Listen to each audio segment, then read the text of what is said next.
IPOB be involved, or have you been prepared to extend that oversight to our officers who will be going to Haiti if they are going to export the same police brutality outside our borders, which will reflect very seriously on our image internationally? We want you to address us on that, because what we know or what we've heard about Haiti, they are not the stone-throwing.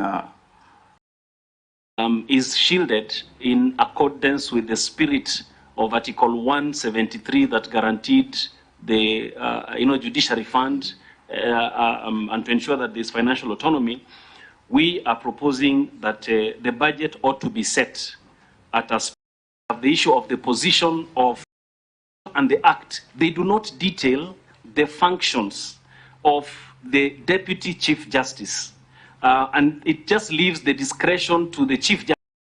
We are saying, for purposes of clarity, it is important that there is an amendment so that that matter is made absolutely clear, just to avoid that lacuna.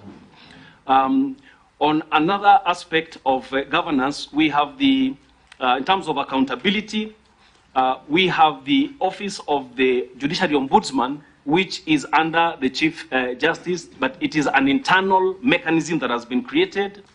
It is proposed that the Commission, that the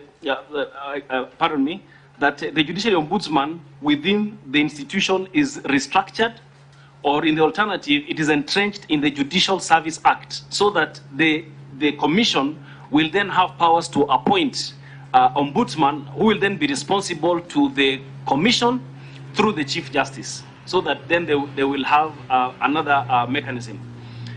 Finally, as far as the Commission is concerned, there is the recommendation to amend Article 168(1) of the Constitution to empower the Commission to respond to minor infractions that may not require the recommendation for the establishment of a tribunal for the removal of judges. Because there is a lacuna, how do you deal with small infractions that do not meet the threshold of having a matter forwarded for a tribunal by the President for the removal of a judge?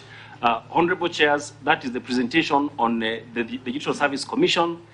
If I may now proceed to the judiciary, unless there are specific questions you'd like us to address. No, you proceed, but then time is of essence. Yes. If you would just highlight, because you have the writer. Thank you. Please, yeah. We will do that. Honorable Chair, in the interest of time, the sole issue we wanted to raise as the judiciary is about the funding. And we have given a breakdown. You have the presentation.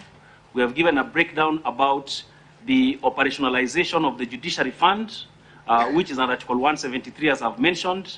The fund was operationalized in the year 2022, 1st of July. However, it has encountered a number of challenges. And because of those challenges, we have made proposals to ensure that the fund attains the objective for which it was established.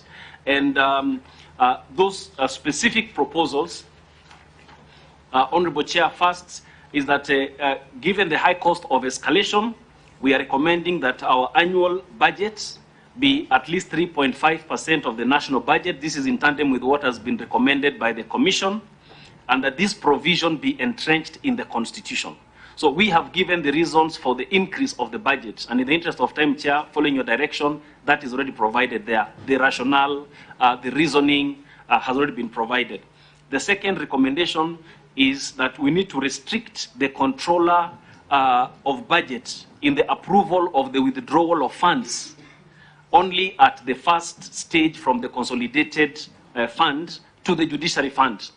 Because as it is right now, the controller of budget has to approve both withdrawal from the consolidated fund, which we have no problem with, but the second approval from the withdrawal of the judiciary fund has been causing challenges. And we do not see the reason for that second approval